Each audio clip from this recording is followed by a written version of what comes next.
আমার বিশ্বাস, আমি কথা বললে আমি কসম যদি কাটি আমাকে কাফারা দিতে হবে না। এদেশের বহু জনপ্রিয় ব্যক্তিরা মৃত্যুবরণ করেছে, তার কর্মীরা তার লাশটা পর্যন্ত দেখতেও যায়নি। কথা ঠিক কিনা বলেন? শহীদ আল্লামা দেলওয়ার হোসেন সাঈদী রহমাতুল্লাহি আলাইহির ফাঁসির রায় শোনা মাত্র দেশের আপামর জনসাধারণ যেভাবে ঝাঁপিয়ে পড়েছিল আপনারা নিশ্চয় জানেন। সম্ভবত 160 জন মানুষকে গুলি করে হত্যা করা হয়েছে।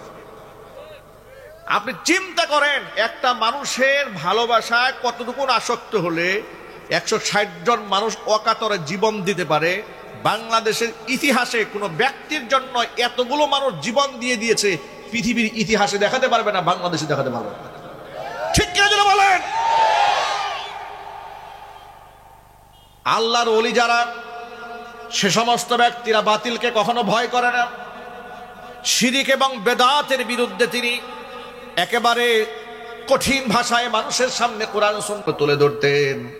চট্টগ্রাম তাফসীর মাহফিলের সেই সময়, যে সময় গোটা চট্টগ্রাম অঞ্চল মাজারে ভরপুর, মাজারের আখড়া, সেই প্যারেড ময়দানে বসে বসে তিনি এই সমস্ত পীর পূজা আর কবর পূজার বিরুদ্ধে এমন হুঙ্কার দিতেন, এমন হুঙ্কার বাংলাদেশে কারো মুখ থেকে শোনা যেত না।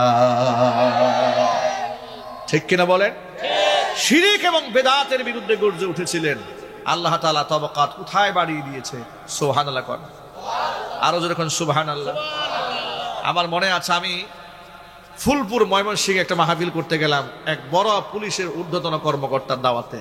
তিনি বললেন, হুজুর আমি পল্টন থানাতে ছিলাম, তো সেখানে থাকার পরে সাইদি সাহেব যখন কারাগারে, তখন তাকে এখানে রিমান্ডে আনা হয়েছিল। তো রিমান্ডে যখন তাকে এখানে আনানো হলো, তখন আমি তার জন্য রুমটা পরিষ্কার পরিচ্ছন্ন করে রেখে দিয়েছিলাম, একদম স্প্রে করে সাজিয়ে রেখেছিলাম। তো হুজুর আসলেন, এসে মুচকি হাসি দিয়ে বললেন যে ওসি সাহেব, থানার পরিবেশ কি এত সুন্দর থাকে নাকি? তখন উনি বললেন যে আমি তাকে জবাবে বলেছিলাম, হুজুর আমার তো সৌভাগ্য যে আপনাকে খেদমত করার সুযোগ পেয়েছি। তিনি আমার কাছে গল্প করলেন, এই বছর গল্প, যে আমার সৌভাগ্য আপনার খেদমত করার আমি সুযোগ পেয়েছি। সুবহানাল্লাহ বলেন। আলেমদেরকে মানুষ কত মহব্বত করে, কতটা ভালোবাসে, আর আপনারা সেই সমস্ত আলেমদেরকে ধর্ষণকারী, রাষ্ট্রবিরোধী, মানবতা বিরোধী, খুনি, এই সমস্ত করে মানুষের সামনে তাদেরকে ছোট করতে চেয়েছিলেন। আপনারা কি তাকে ছোট করতে পেরেছিলেন? আরো যদি বলেন তো ভাই। তিনি যখন মারা গেলেন, শহীদ হলেন, তারা জানাজা পড়ার জন্য ঢাকা শহরের মানুষগুলো কেমন করেছে দেখেছেন আপনারা? অ্যাম্বুলেন্সের সামনে লোকেরা শুয়ে পড়েছে, তারা জানাজা পড়বে ঢাকা শহরে। আরে বাবা, আপনারা যাদের তার লাশ নিয়ে ষড়যন্ত্র করলেন, জানাজা পড়তে দেবেন না, আপনাদের লোকেরা মারা গেলে তো মাইকিং করে আপনার লোকও খুঁজে পান না। ঠিক কিনা বলেন? এরপরে তাকে কবর দেওয়া হবে খুলনাতে। সেখানে তার একটা কামিল মাদ্রাসা আছে, সেই মাদ্রাসার পাশেই। খুলনার কিছু কুলাঙ্গাররা বলল যে এই রাজাকারের লাশ খুলনাতে কবর দেওয়া হবে না। এই বেয়াদবি করলো। বেয়াদবি করার পরে তাকে কবরস্থ করা হলো পিরোজপুরের, যেখানে সাইদি ফাউন্ডেশন আছে, ওখানে কবর দেওয়া হলো। লোকের দেখেছি যে এই পর্যন্ত, তখন বৃষ্টি ছিল ওই দিন, আপনার মাঠে পানি, হাঁটু পর্যন্ত পানি। এই হাঁটু পর্যন্ত পানির মধ্যে সকাল থেকে ভোর থেকে 2টা-3টা পর্যন্ত বেলা পানির মধ্যে দাঁড়িয়ে থেকেছে হাজারো লাখো মানুষ জানাজা পড়ার জন্য। সুবহানাল্লাহ বলবেন না? এভাবে কোরআন শরীফ আয়াতটা শোনায় আপনাদেরকে। এগুলো টাকা পয়সা দিয়ে হয় না, এগুলো ক্ষমতা দিয়েও হয় না, এগুলো আল্লাহ প্রদত্ত নিয়ামত। ইন্নাল্লাযীনা আমানু ওয়া আমিলুস সালিহাতি সায়াজআলু লাহুমুর রাহমানু উদ্দা। যদি কেউ ঈমান আনে এবং ভালো কাজ করে, ওই সমস্ত ব্যক্তিদের জন্য মানুষের অন্তরে আমি আল্লাহ তাআলা মোহাব্বত পয়দা করে দেই। জোরে কোন সুবহানাল্লাহ। দেশের এইভাবে হক্কানে আলেমরা যেখানে মারা গেছেন, মানুষ তাদেরকে রাজকীয় শেষ বিদায়টা দিয়েছেন। মুফতি আমিনী রহমাতুল্লাহি আলাইহির বিদায়টা রাজকীয় বিদায় হয়েছে। জুবাইর আহমদ আনসারী রহমাতুল্লাহি আলাইহির বিদায়টা করোনার সময় রাজকীয় বিদায় হয়েছিল। ঠিক কিনা বলেন? আল্লামা আজিজুল হক রহমাতুল্লাহি আলাইহির বিদায়টা রাজকীয় বিদায় হয়েছে। এইরকম গোটা বাংলাদেশে আলেমরা যখনই বিদায় হয়েছে, লাখো লাখো মানুষ অশ্রুসিক্ত নয়নে জানাজার নামাজে শামিল হয়ে চোখের পানি ছেড়ে আল্লাহ রাব্বুল আলামিনের দরবারে তাদেরকে সঁপে দিয়েছে। এই সমস্ত আলেমদেরকে আপনারা শত্রু বানিয়েছিলেন। কি অপরাধ ছিল আলেমদের আপনারা বলেন? আলেমরা ইসলামের কথা বলেছে, কোরআনের কথা বলেছে, আল্লাহর কথা বলেছে, রসুল পাক সাল্লাল্লাহু আলাইহি ওয়াসাল্লামের কথা বলেছে। আলেমরা আল্লাহর কথা বলতে গিয়ে আপনারা বাধা হয়ে দাঁড়িয়েছিলেন, আপনারা তাদের বিরুদ্ধে শত্রুতা পোষণ করেছিলেন। এবার হাদিস শোনায় আপনাদেরকে। ১৫০০ বছর আগে বিশ্বনবী মুহাম্মদ রাসূলুল্লাহ সাল্লাল্লাহু আলাইহি ওয়াসাল্লাম বলেছেন, কুন আলিমান, আলেমদের যেহেতু এত মর্যাদা, সম্ভব হলে নিজে আলেম হয়ে যাও। আলেম হতে পারো নাই, আও মুতাআল্লিমান, আলেমের ছাত্র হয়ে যাও, তাও পারো নাই। আও মুস্তামিআন, আলেমের শ্রোতা হও, তাও পারো নাই। আও মুহিব্বান, আলেমকে ভালোবাসো। এক নাম্বার নিজে আলেম হও, না পারলে আলেমের ছাত্র হও, তাও পারো না, আলেমের শ্রোতা হও, না হয় আলেমকে মহব্বত করো। ৪ নাম্বার ওয়ালা তাকুনিল খামিস ফাতাহালিক, ৫ নাম্বার হইও না, তাহলে ধ্বংস হয়ে যাবে। এর মানে খবরদার খবরদার খবরদার, আলেম বিদ্বেষী হয়ে যেও না, তাহলে ধ্বংস হয়ে যাবে। ১৫০০ বছর আগে মুহাম্মদ রাসূলুল্লাহ সাল্লাল্লাহু আলাইহি ওয়াসাল্লামের ভবিষ্যৎবাণী বাস্তবায়িত হচ্ছে সমাজে। আলেম বিদ্বেষী যারা হয়েছে, অপমান আর লাঞ্ছনা গঞ্জনার মালা তারাই গলায় পড়েছে। সাবেক বিচারপতি সাইফুদ্দিন চৌধুরী কালামানিক, এই কালামানিক টেলিভিশন টক শোতে বসে দম্ভ করে বলেছে, আমি সাইদি সাহেবের ফাঁসি রায় দিছি। বলে নাই? মাত্র ১ মাসের ব্যবধানে রাষ্ট্র যখন উল্টায় গেল, গদি উল্টায় গেল, নৌকা উল্টায় গেল। তিলকালা ইয়ামুন উদাবিলুহা বাইনান নাস, এই দিন তো মানুষের হাতে, আল্লাহ পরিবর্তন করে দিয়েছে। কথা বলেন ঠিক কিনা? এরপরে উনি চোরের মতো, এতিমের মতো, ভিক্ষুকের মতো পালাতে গেছে, কলা পাতার মধ্যে শুয়েছিল নৌকার মধ্যে। কি এতিমের মতো দৃশ্যটা! অ্যাডভোকেট তাজুল ইসলাম সাহেব বলেছেন, অন্তত পক্ষে এই ছবিটা বিচারকদের মাথার উপরে ঝুলায় রাখা দরকার, যাতে করে বিচারকরা বিচার করতে গিয়া তারা একটু টের পায়, একটু তাকায় দেখে, উল্টা পাল্টা রায় দিলে এইরকম কালামানিকের মতো ভবিষ্যৎ হবে। কথা ঠিক নেবে? ঠিক। আমি আপনাদের কাছে বলতে চাই, সেটা হলো আলেমদের সম্মান এটা আল্লাহ পাক দিয়েছেন। আপনি হিংসা করে আলেমদের সম্মান কেড়ে নিতে পারবেন না। কোরআনে আল্লাহর ওয়াদা আছে, আল্লাহ পাক বলেছেন, ইয়ারফাইল্লাহুল্লাযীনা আমানু মিনকুম ওয়াল্লাযীনা উতুল ইলমা দারাজাত। ইমানদারদের সম্মান আমি আল্লাহ পাক বাড়ায় দেব। ওয়াল্লাযীনা উতুল ইলমা দারাজাত, যে সমস্ত ব্যক্তিদেরকে আমি ইলম দান করেছি তাদের সম্মানটাকে আমি আল্লাহ পাক বাড়ায় দেব। নবী করিম সাল্লাল্লাহু আলাইহি ওয়াসাল্লাম বলেছেন, ফাদলুল আলিমি আলাল আবিদি কাফাদলি আলা আদনাকুম। ও সাহাবীরা, তোমাদের মতো আদনা মানুষের উপরে, একেবারে আদনা সাহাবীর উপরে আমি নবীর মর্যাদা যেমন, সাধারণ আবেদদের তুলনায় আল্লাহর কাছে আলেমের মর্তবা ঠিক তেমন। একটা আলেমের মর্যাদা এত বেশি, আলেম যখন রাস্তায় হাঁটে, আকাশের আলেম যখন রাস্তায় হাঁটে, তখন পিঁপড়া পর্যন্ত আলেমের জন্য দোয়া করে, সমুদ্রের মাছ পর্যন্ত আলেমদের জন্য দোয়া করে। জোরে করেন সুবহানাল্লাহ। কিয়ামতের ময়দানে 3 শ্রেণীর মানুষকে আল্লাহ তাআলা সুপারিশ করার পারমিশন দিবেন। কয় শ্রেণী? আরো জোরে কোন কয় শ্রেণী? এই অপারেটর আওয়াজটা একদম নাই হয়ে গেল। কি ব্যাপারে, কি ডিস্টার্ব করে মাইকে, বুঝলাম না কিছু। হ্যাঁ, আওয়াজ ঠিক করেন, আওয়াজ ঠিক করেন, আওয়াজ বাড়ান। এক কথায় এতবার বললে তো ওয়াজের পয়েন্ট হারাই ফেলব। ইয়াশফাউ ইয়াওমাল কিয়ামাতি সালাসাতুন, 3 শ্রেণীর মানুষ আল্লাহর দরবারে সুপারিশ করবেন। 1 নাম্বার আল আম্বিয়া, নবীগণ আল্লাহর দরবারে সুপারিশ করবেন। কারা সুপারিশ করবেন জোরে বলেন? নবীগণ আল্লাহর দরবারে সুপারিশ করবেন। 2 নাম্বার সুম্মাল উলামা, আলেমগণ আল্লাহর দরবারে সুপারিশ করবেন। 3 নাম্বার সুম্মা শুহাদা, শহীদরা আল্লাহর দরবারে সুপারিশ করবেন। নবীরা সুপারিশ করার আগে সর্বপ্রথম হাসরের ময়দানে মানুষগুলা পাগল পারা হয়ে আদম আলাইহিস সালাতু ওয়াসসালামের সামনে যাবে, বলবে আনতা আবুনা, আপনি আমাদের পিতা হন, ওয়াসফা লানা, আপনি আমাদের জন্য সুপারিশ করেন। আদম আলাইহিস সালাতু ওয়াসসালাম বলবেন আনা লাস্তু লাহা, আমি সুপারিশ করার অধিকার রাখি না, আমার হক নাই। আমি নিষিদ্ধ গাছের ফল ভক্ষণ করেছিলাম জান্নাতে, আজকে যে আমার রবের সাথে আমার কি মুআমালা হবে এটা তো আমার জানা নাই, আমি রবের সামনে কোনো কথা বলতে পারবো না। সুবহানাল্লাহ। আদম আলাইহিস সালাতু ওয়াসসালাম কথা বলতে পারবেন না, তিনি বলবেন আমি তোমাদেরকে রাস্তা বাতলায়া দেই, তোমরা চলে যাও হযরত নূহ আলাইহিস সালাতু ওয়াসসালামের কাছে।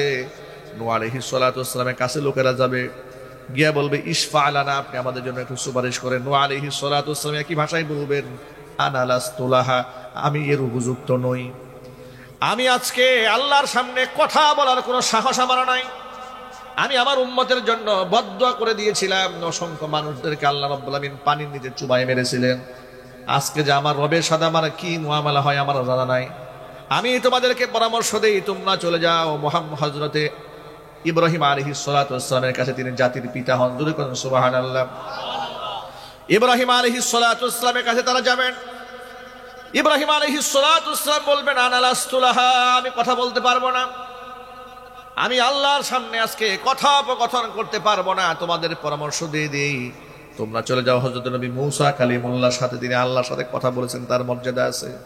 লোকেরা মূসা কালিমুল্লাহর কাছে যাবেন, গিয়ে বলবেন ইশফা লানা, আমরা বড় বিপদে আছি, আমাদের জন্য একটু সুপারিশ করেন।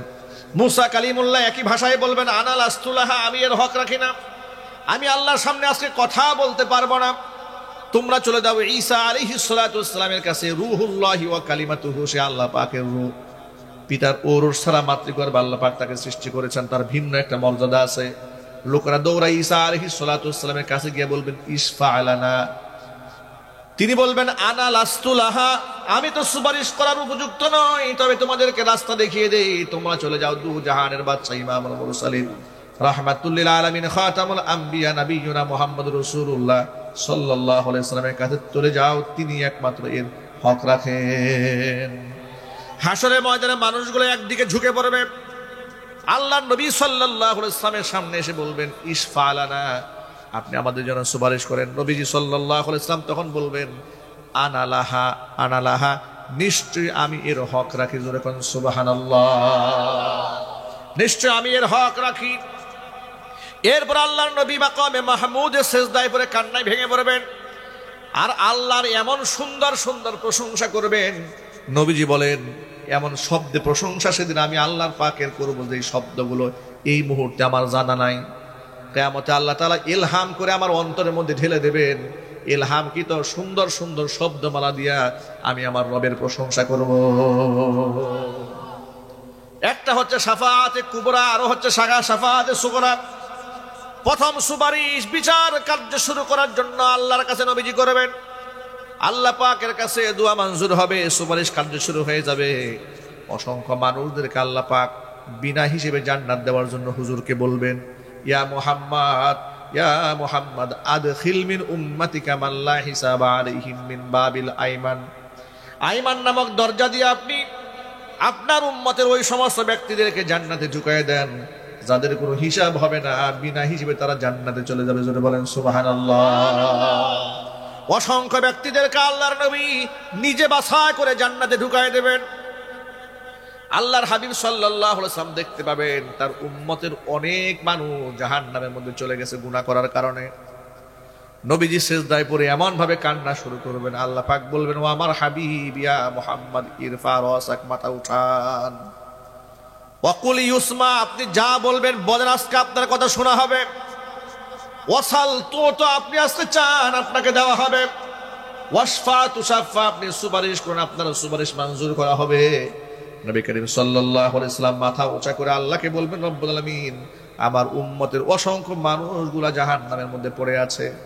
আল্লাহ পাক বলবেন ও আমার হাবিব, আপনার উম্মতের যে লোকেরা জাহান্নামে গিয়েছে, যাদের অন্তরে বুটের দানা পরিমাণ ঈমান আছে, এদেরকে বাছাই করে করে জাহান্নাম থেকে বের করে আপনি জান্নাতে ঢুকাইয়া দেন। এবার নবীজি বিরাট একটা অংশের মানুষদেরকে নিজ হাতে বাছাই করে করে জাহান্নাম থেকে বের করে নিয়ে আসবেন, জান্নাতে ঢুকাবেন। আবারও সিজদায় পড়ে কান্নায় ভেঙে পড়বেন। হুজুরকে আল্লাহ পাক এবারও বলবেন ইয়া মুহাম্মদ, ও মুহাম্মদ কি হয়েছে, আবার কেন কান্দেন? ইরফা রাসাক, মাথা উঠান। ওয়াকুল ইউসমা, আপনি বলেন শোনা হবে। ওয়াসাল, তো আপনি আমার কাছে চান, আজকে আপনার চাওয়ার দিন, আপনাকে দেওয়া হবে। ওয়াসফা তুশাফা, আপনি সুপারিশ মঞ্জুর করা হবে। নবীজি মাথা উঠায় আবার বলবেন উম্মতি উম্মতি রব্বুল আলামিন আমার উম্মতের এখনো অসংখ্য মানুষ জাহান্নামের মধ্যে হাবুডুবু খাচ্ছে। আল্লাহর হাবিবকে ডেকে আল্লাহ পাক বলবেন, ও আমার হাবিব, যাদের অন্তরে একেবারে আদনা মিন শাইরা, জবের দানার চাইতে কম ঈমান আছে, আদনা মিন বুররা, বুটের দানার চাইতে কম ঈমান আছে, এবার তাদেরকে বাছাই করে করে আপনি জাহান্নাম থেকে বের করে জান্নাতে ঢুকিয়ে দিন। দ্বিতীয়বারের মতো আল্লাহ নবী সুযোগ নেবেন, অসংখ্য মানুষদেরকে জাহান্নাম থেকে বের করে জান্নাতে ঢুকাবেন। এবার তৃতীয়বার আবারও সিজদায় পড়ে কান্নায় ভেঙে পড়বেন। আল্লাহ পাক একইভাবে বলবেন, মাথা উঠান, কি চাওয়ার চান, কি বলার বলেন, যা বলবেন শোনা হবে, যা চাবেন দেওয়া হবে।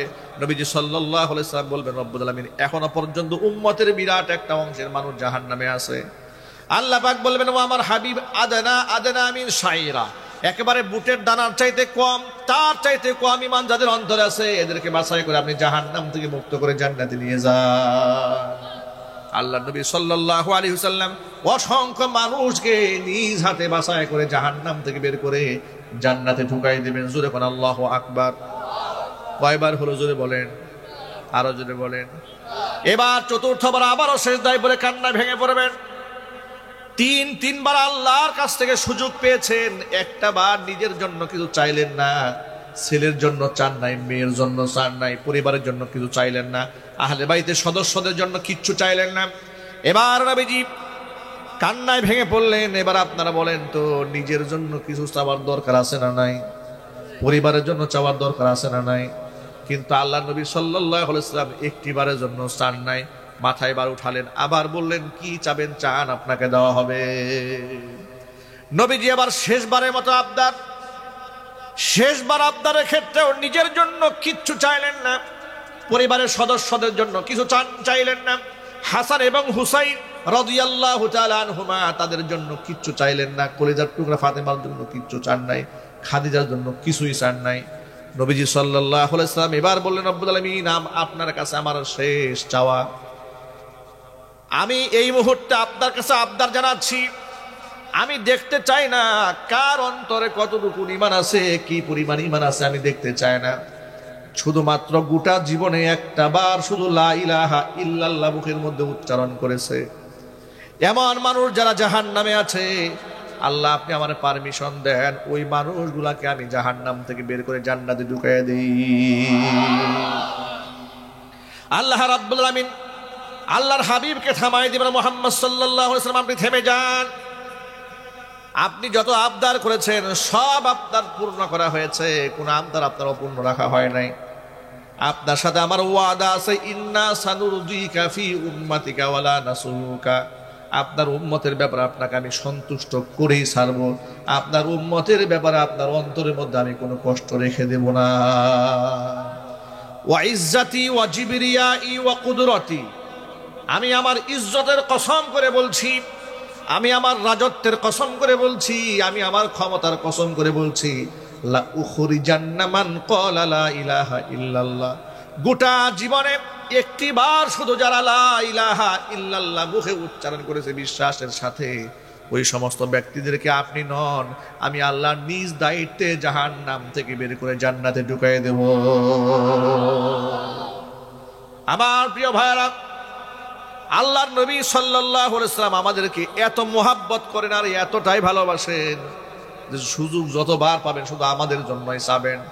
এই জন্য কোরআন মাজিদের সূরা তাওবার একেবারে শেষ প্রান্তে আল্লাহ রাব্বুল আলামিন বলে দিয়েছেন, লাকাদ জাআকুম রাসূলুম মিন আনফুসিকুম আজিজুন আলাইহি মা আনিতুম হারিসুন আলাইকুম বিল মুমিনিনা রাউফুর রহিম।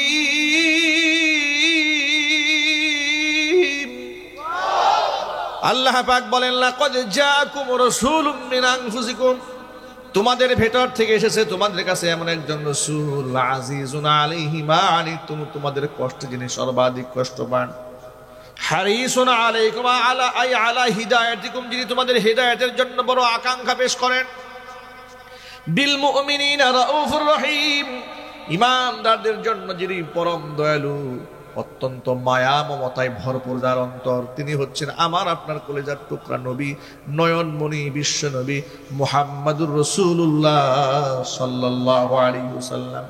আমার প্রিয় ভাইয়েরা, সামনে যারা বসে আছেন পর্দার অন্তরে মা এবং বোনেরা, আমি আপনাদের কাছে জানতে চাই, ওই নবীজি সাল্লাল্লাহু আলাইহি ওয়াসাল্লামের শাফাআত নিয়ে হুজুরের সাথে জান্নাতে যাওয়ার আগ্রহ আমাদের আছে না নাই? কাদের কাদের আগ্রহ আছে? দুহাত দেখতে চাই, দুহাত তোলেন। আল্লাহ যেন কবুল করে নেন, জোরে জোরে কোন আমিন। হাত নামান।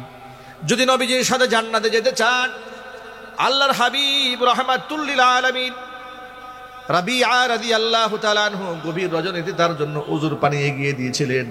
নবীজি সাল্লাল্লাহু আলাইহি ওয়াসাল্লাম বড্ড খুশি হয়ে গেলেন, বললেন, রাবিআ রে, তুমি আজকে আমার কাছে যা চাবে তোমাকে তাই দেওয়া হবে। রাবিআ রাদিয়াল্লাহু তাআলা আনহু এমন একটা সুযোগকে তিনি হাতছাড়া করলেন না। তিনি বললেন, নবীজি, চাওয়ার যেহেতু সুযোগ দিয়েছেন, দুনিয়াতে কিচ্ছু চাই না আপনার কাছে, নাসআলু মুরাফাকাকা ফিল জান্নাত, জান্নাতে আমি আপনার সাথী হয়ে থাকতে চাই। নবীজি সাল্লাল্লাহু আলাইহি সাল্লাম বললেন, ও আমার রাবিয়া, জান্নাতে যদি আমার সাথী হয়ে থাকতে চাও, ফাআইন্নি আলা যালিকা বিকাসরাতিস সুজুদ, তাহলে বেশি বেশি আল্লাহকে সেজদা দিয়ে আমাকে সাহায্য করো। আল্লাহকে যে ব্যক্তি বেশি সেজদা না দিবে, সেই ব্যক্তি আমি মুহাম্মদ সাল্লাল্লাহু আলাইহি ওয়াসাল্লামের সাথে জান্নাতি হতে পারবে না। এই জন্য যত ভাইরা এখানে আছি, আল্লাহকে সেজদা দেওয়ার দরকার আছে না নাই? আরো জোরে বলেন। দৈনিক কয়বার? আরো জোরে। 5 বার তো ফরজ ভাবে দিতেই হবে আল্লাহর সামনে হাজিরা। আর রাতের বেলা তাহাজ্জুদে মানুষ যখন ঘুমায় থাকবে, তখন একাকিত্বে রবের সামনে সিজদায় পড়ে কাঁদবেন। নবীজি সাল্লাল্লাহু আলাইহি সাল্লাম বলেছেন, আফসুস সালাম ওয়া আতঈমুত তুআম ওয়া সাল্লু ওয়ান নাসু নিয়াম। মানুষের মাঝে, সমাজের মধ্যে সালামের প্রচার ঘটায় দাও। আফসুস সালাম ওয়া আতঈমুত তুআম, মানুষদেরকে খাবার খাওয়াও। ওয়াসাল্লু ওয়ান নাসু নিয়াম, মানুষ যখন ঘুমায় থাকে, যখন রবের সামনে নামাজে দাঁড়ায় থাকে, জোরে কোন সুবহানাল্লাহ। নামাজের ব্যাপারে কোনো উদাসীনতা চলবে না, কোনো গাফিলতি চলবে না। আল্লাহর কসম করে বলছি, কোনো পীরের পায়ে সিজদা দেওয়া যাবে না, হারাম। ঠিক না? জোরে বলেন। মাজারে সিজদা দেওয়া হালাল না হারাম? পীরের পায়ে সিজদা দেওয়া হালাল না হারাম? কিন্তু বাংলাদেশে মাজারে সিজদা আছে না নাই? পীরের পায়ে সিজদা আছে না নাই? আপনাদের পার্শ্ববর্তী সুরস্যের দরবার, ঠিক না ঠিক? আহারে অবস্থা, সুরেশ্বর দরবারের অবস্থা দেখলে কান্না আসে। জি, এরা কিভাবে নিজেকে মুসলমান দাবি করে? কোন আমল দিয়ে বোঝা যায় এরা মুসলমান? কোন দিক থেকে মনে হয় এগুলো মুসলমান? সেজদা গ্রহণ করতেছে, বেপর্দা নারী পুরুষ সমানে সেজদা করতেছে, নাউজুবিল্লাহ জোরে কর। গান বাজনা করতেছে, বাদ্য বাজাচ্ছে। আবার বিভিন্ন জায়গায় দেখি মানুষ মারা যাচ্ছে, ব্যান্ড পার্টি করে কবরস্থানে নিয়ে যাচ্ছে। ভণ্ডামি, এটা একটা সীমা থাকা দরকার। এদের শয়তানি দেখে শয়তান যে কতবার গলায় দড়ি দিছে, ঠিক কিনা বলেন? এই যে অপারেশন ডেভিল হান্ট, শয়তান ধরা অপারেশন চলতেছে না? কথা বলে না? স্বরাষ্ট্র উপদেষ্টা বলেছে না, ছোট শয়তান বড় শয়তান যা আছে সব ধরে ফেলা হবে। ডেভিল হান্ট, এই অপারেশনে এই ছোট শয়তান আর বড় শয়তান এগুলো ধরা উচিত, ঠিক কিনা বলেন? গোটা সমাজটাকে শিরিক দিয়ে, বেদাত দিয়ে, কুফর দিয়ে, কুসংস্কার দিয়ে ভরে ফেলতেছে। গাঁজা খোরটা গাঁজা টানে, বলে গাঁজা বলা যাবে না, সিদ্ধি বলতে হবে। কি আজীব তামাশা! নামাজ নাই, রোজা নাই, আল্লাহ পরকালের চিন্তা নাই। আমরা মারিফতের লোক, আমরা আধ্যাত্মিক জগতের লোক। এক ভণ্ডারে দেখে রমজান মাসে আমাদের এলাকায় সিগারেট টানতেছে, আমার বাবার বয়সের লোক। মসজিদের সামনে দিয়ে যাচ্ছে, মেজাজটা খারাপ হয়ে গেছে। সবসময় চুপ থাকারই চেষ্টা করি, এলাকার যে কোনো সমস্যা না হয়, যেখানে বলা দরকার সেখানে বলি। এটা দেখে আর সহ্য হলো, রোজার মাসে সিগারেট টানতেছে। বলে ফেললাম, চাচা, আপনি যে রমজানে এইরকম করে প্রকাশ্যে সিগারেট টানতেছেন, আপনার কিন্তু শরম হয় না? আমাকে জবাব কি দেয় বলেন? আমাকে জবাব দেয়, বলে তোমার তো বয়স কম, তুমি এটা বুঝবা না, তোমরা শরীয়তের হুজুর, এটা মারিফতের অনেক উপরের ব্যাপার। তবে শুধু এতটুকু বলে দেই তোমাকে, আত্মাকে কষ্ট দিয়ে রোজা রাখা যায় না। নাম দিয়েছি ফতুয়াই শয়তানি। এই ফতুয়ার নাম কি? ফতুয়াই শয়তানি। আত্মাকে কষ্ট দিয়ে নাকি রোজা রাখা যায় না। আরে বাবা, কষ্ট যদি না হয় তো আপনি মিষ্টি পাবেন কিভাবে? কষ্ট না হলে পরীক্ষা হলো কি করে?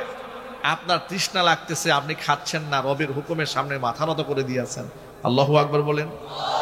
আবার আজান হয়ে গেল, আপনি একটু বিলম্ব করলেন না, সাথে সাথে খেয়ে ফেললেন।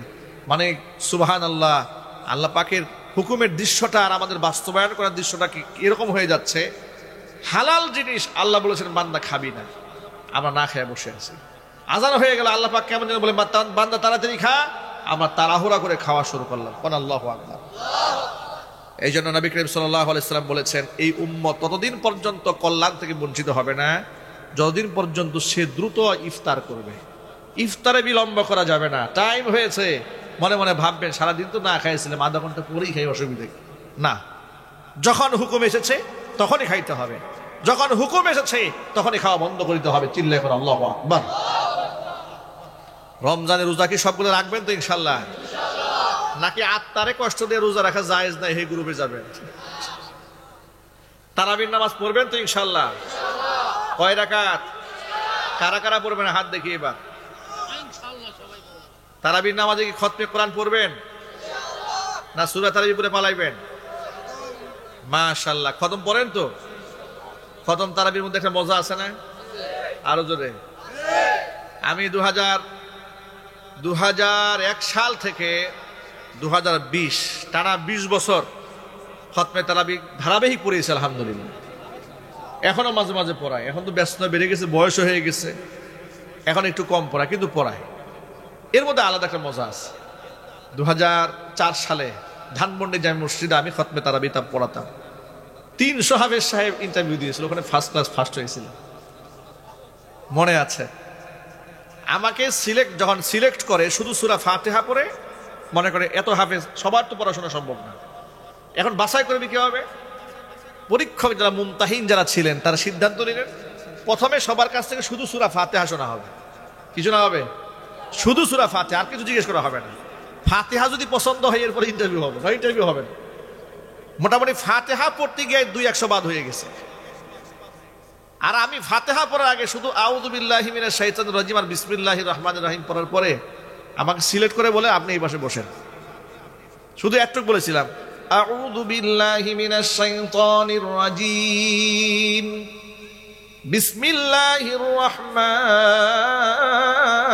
রহিম, বাস একটু বললাম, আর লাগবে না, আপনি এখানে বসেন। আলহামদুলিল্লাহ বলেন।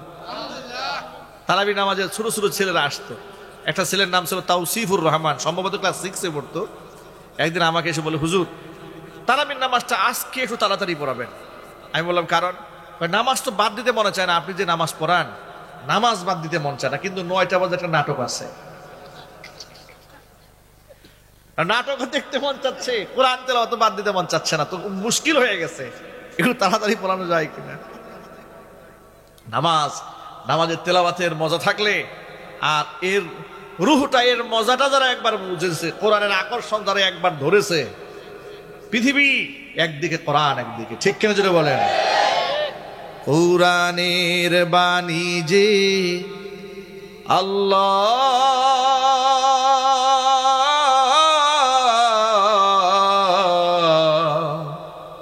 আমাকে করেছে ব্যাকুল, আমাকে করেছে ব্যাকুল। কোরআনের বাণী যে আল্লাহ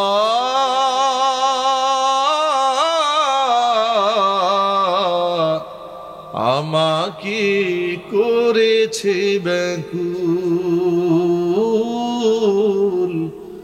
আমাকে করেছে ব্যাকুল। তাই তো মন উথলে উঠে,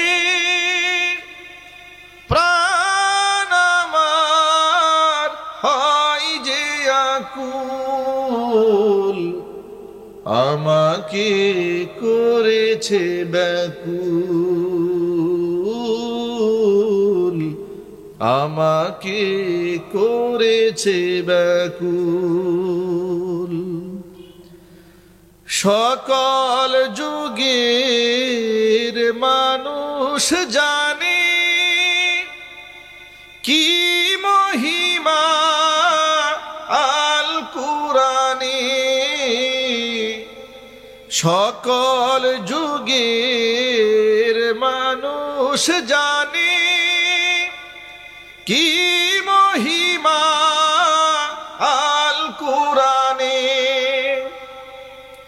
এমন মধু পেয়ে হে আল্লাহ, এমন মধু পেয়ে আল্লাহ, চিনতে কি কেউ করে ভুল, চিনতে কি কেউ করে ভুল। কুরআনের বাণী যে আল্লাহ